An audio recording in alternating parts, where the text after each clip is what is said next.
Stand on your ground. Jump, jump, jump, jump, and move it all around.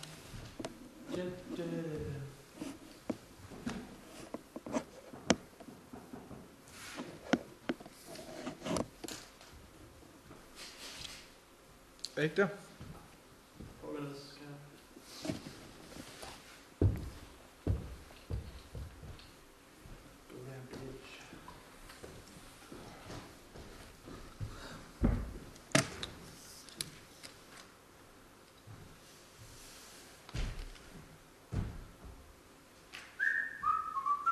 Prøv at snakke ind.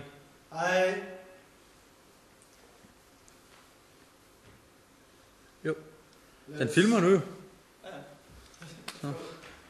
Let's roll, let's roll. Lad os gøre det så. Let's go.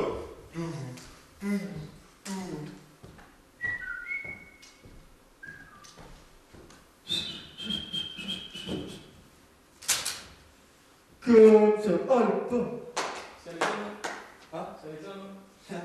Aalborg. Det er ikke det. Vi er røde. Vi er...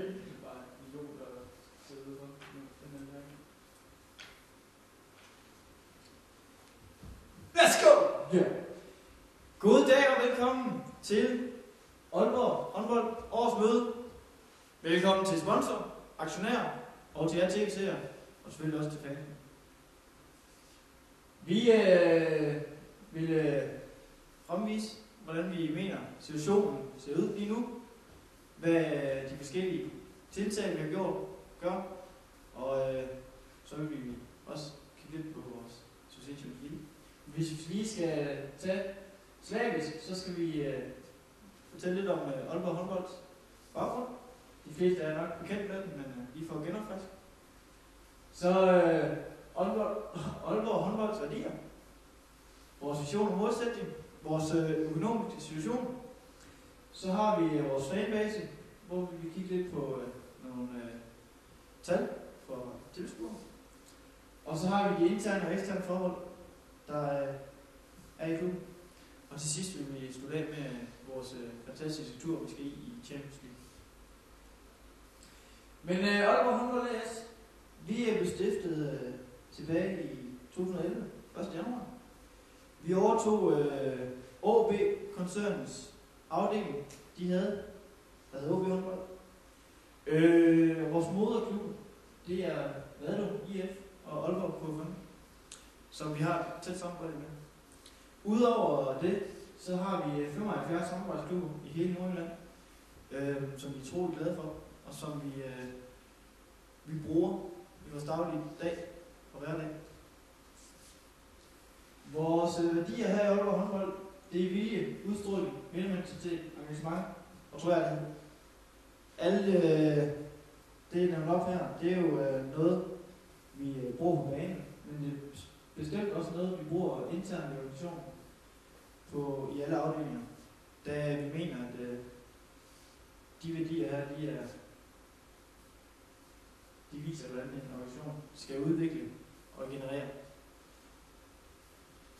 Vores vision og målsætning, vi er, og vi vil stadig være blandt Danmarks førende håndboldklub. Vi skal kunne samle hele Nordjylland. Det gør vi med vores samarbejdsklubber, men det gør vi også ved hele tiden at kunne brande Nordjylland med vores håndbold og med vores organisation.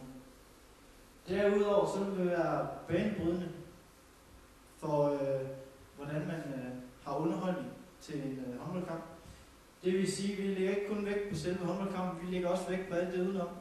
Det skal være en fest at komme i Gigantium og til håndbold, både før, imellem og efter kampen. Så det står vi ikke på, og vi gør det i fremtiden endnu mere, da vi hele tiden vil generere flere tilskuere, og hele tiden gør det bedste for vores fans og sponsorer. Udover det, så ved vi er lokalt kendt. Det vil vi med være, vi vil være stærkere. Så vil vi være nationalt kendt, det ved vi også, vi er. Hele tiden markeres på den linje også. Så har vi været med i Champions League et par gange, og er det nu igen i den nye sæson. Og det, der er folk, der genkende til Aalborg håndbold ude i Europa. Men det skal vi blive med, og de skal kunne genkende det endnu mere til os. Hvis vi kigger lidt på den økonomiske situation, vi har i Aalborg håndbold, så har vi igen i år præsteret et overskud i vores omsætning.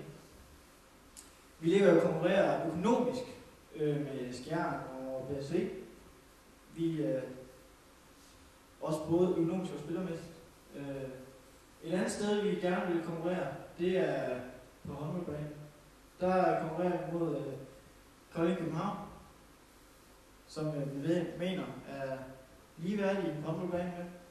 Dog kan vi kigge lidt på dem og tænke, at deres organisation den klarer sig helt fantastisk. Hvilket også er til grund for den store opbakning, de nu har fået i København med deres fuldfinering, de har derovre.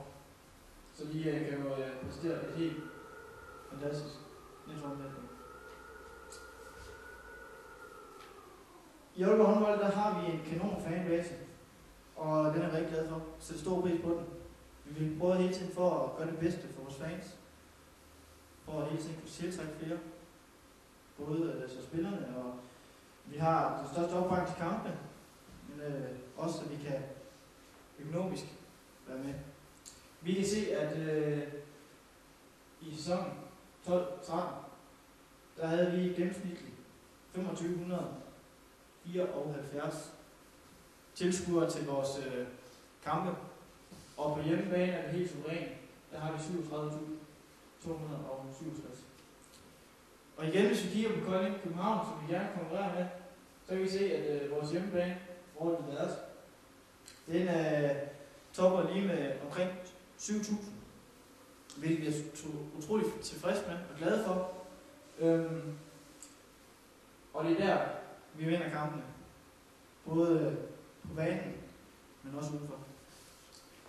Så hvis vi kigger på statistikken for den generelle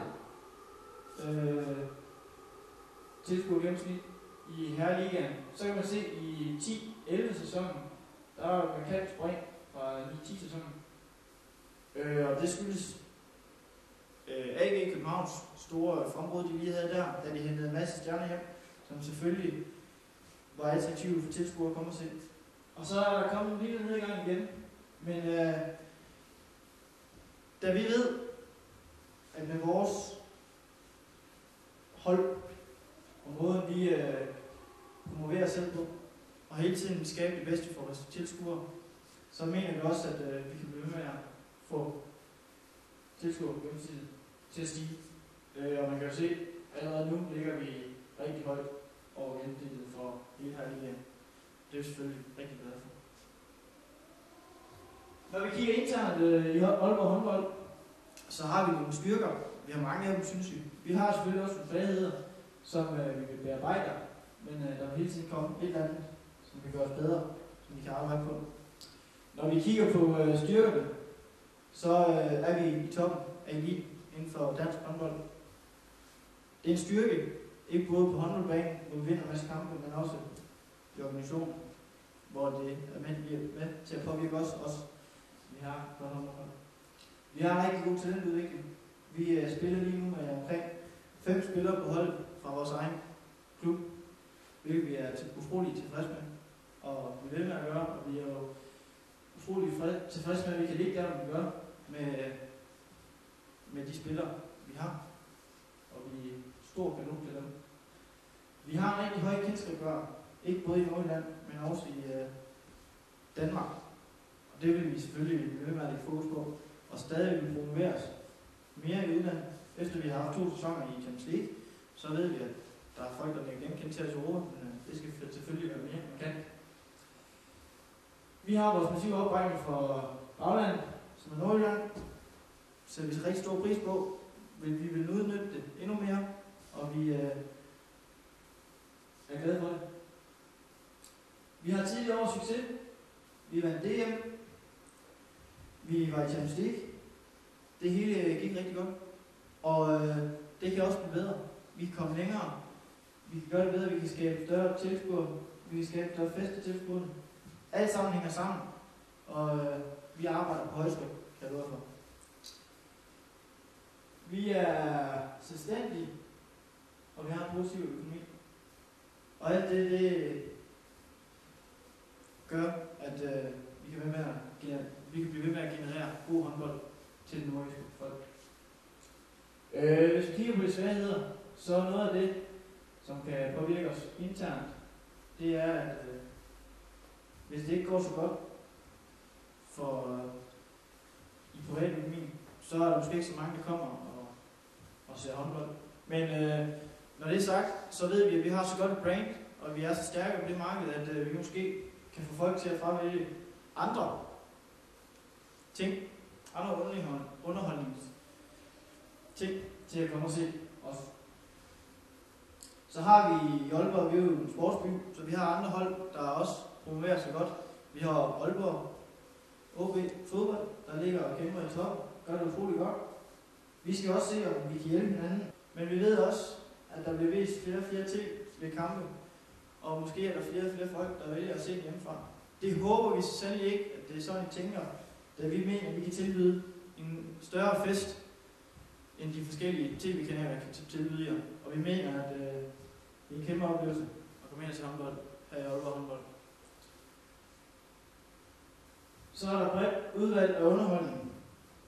Og der tænker jeg ikke kun sport. Der tænker jeg koncerter, biograf, alt mulig underholdning, som kan være med til at påvirke, at vi bliver sat lidt til side.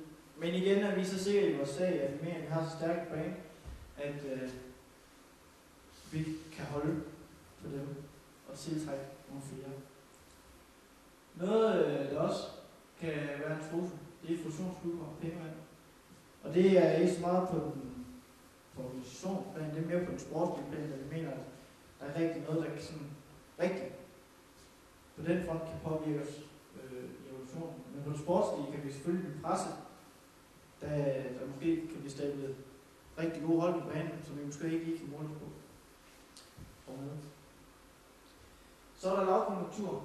Det var det, vi var lidt inde på før. Hvis folk ikke har nok penge mellem hænderne, og ikke har så meget lyst til at bruge dem, så kan det også ramme os lidt i sidste ende.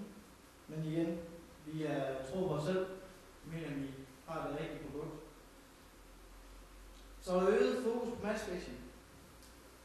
Det er rigtig godt, der er øget fokus på matchfixing, da det kan være med til at skade håndbold i sidste ende.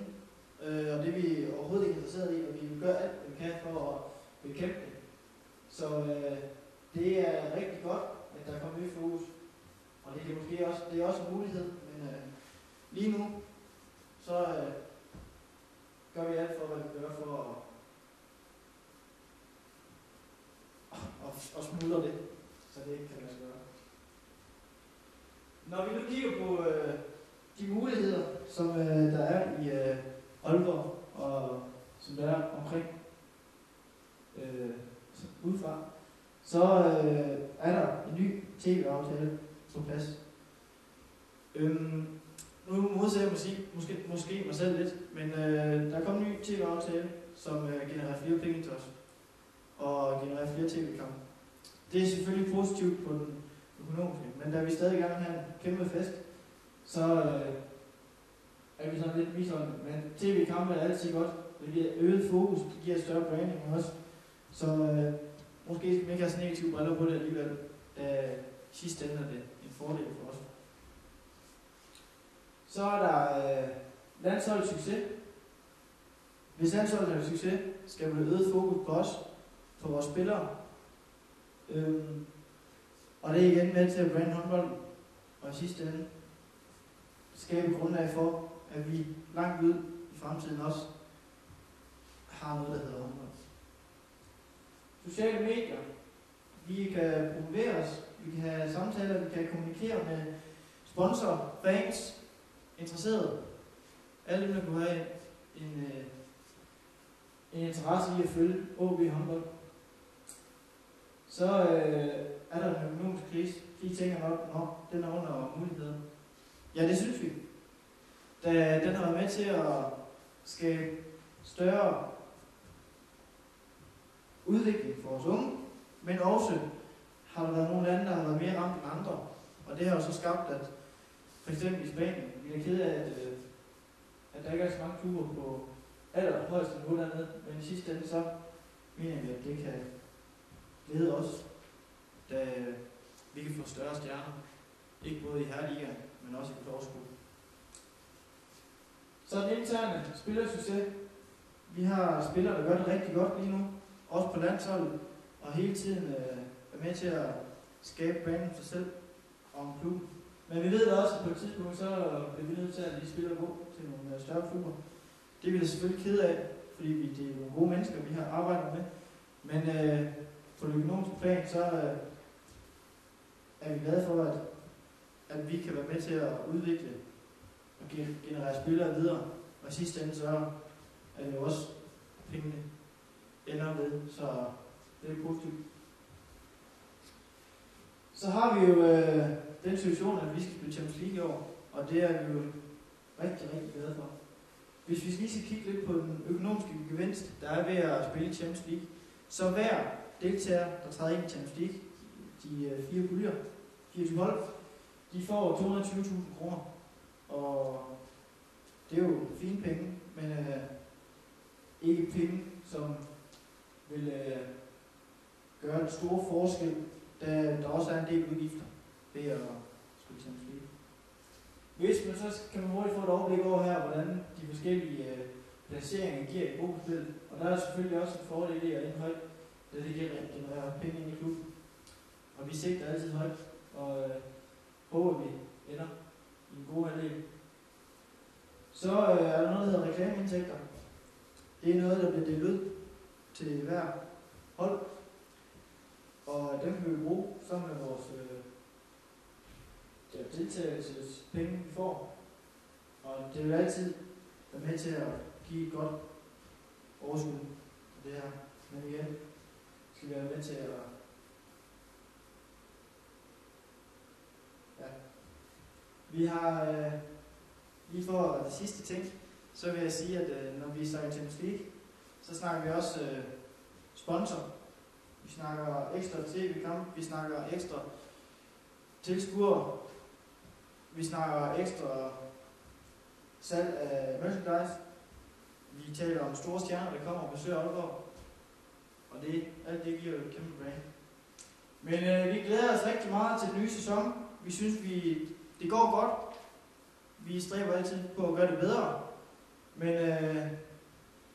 jeg vil med glæde kunne præsentere Aalborg håndbold i næste sæson på bedst mulig måde. God kamp til alle. Lige her til sidst. Nogle spørgsmål?